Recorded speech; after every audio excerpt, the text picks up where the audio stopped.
নমস্কার বন্ধুরা, অন্নপূর্ণা যোজনার গভর্নমেন্ট নোটিফিকেশন প্রকাশ হয়ে গেল।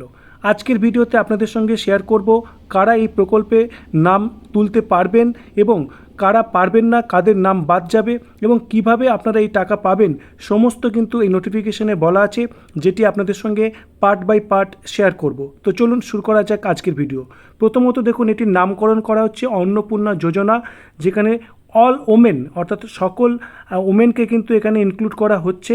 কিন্তু কিছু কন্ডিশনস রয়েছে। দেখুন, 25 থেকে 60 বছর বয়সী হতে হবে, কোনো রকমের সরকারি চাকরি বা স্কুল কলেজের যে চাকরি যেখানে স্যালারি তিনি পাচ্ছেন, এই ধরনের কিন্তু কোনো বিষয় হলে তিনি কিন্তু আবেদন করতে পারবেন না। তার পাশাপাশি তাকে আবেদনের যোগ্য মনে করা হবে না যদি তিনি ইনকাম ট্যাক্স ফাইল করেন। She is not paying any income tax. তার পাশাপাশি দেখুন এখানে কি বলছে, ডিবিটি অর্থাৎ ডাইরেক্ট বেনিফিট ট্রান্সফার হবে তার নামে, যেখানে তার ব্যাংকের অ্যাকাউন্টে আধার লিঙ্কড করা রয়েছে সেরকম। এবং দেখুন 1 জুন থেকে চালু হচ্ছে 2026। এবং যারা লক্ষ্মীর ভাণ্ডার স্কিমের যারা রয়েছেন তারা অটোমেটিক্যালি মাইগ্রেটেড হবেন এই অন্নপূর্ণা যোজনা প্রকল্পে। কিন্তু বাদ যাবেন কারা সেটি দেখুন, ডেড, শিফটেড অথবা ডিলিটেড যারা, তারা বাদ যাবেন। এবং যারা অ্যাবসেন্টি ইলেক্টার্স ছিলেন তারাও কিন্তু বাদ যাবেন। তার পাশাপাশি এখানে যেটা বলা হচ্ছে দেখুন, এএসডিডি যে লিস্টে রয়েছে এবং যারা অ্যাডজুডিকেশনের ফলে ডিলিটেড হয়েছে তারাও কিন্তু বাদ যাবেন।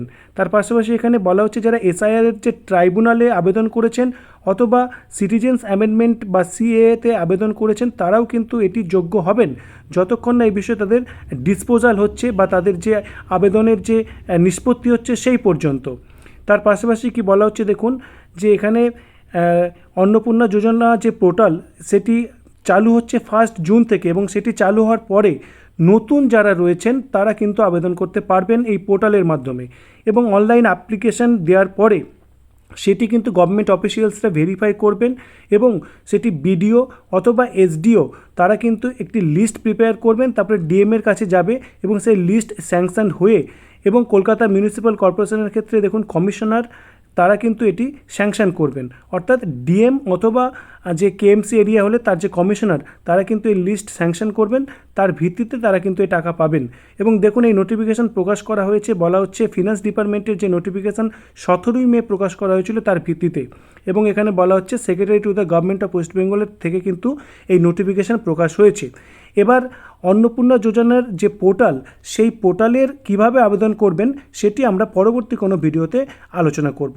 তো কেমন লাগলো এই ভিডিও অবশ্যই কমেন্ট করবেন এবং এটি প্রয়োজনীয় মনে হলে ওটি শেয়ার করবেন। ধন্যবাদ।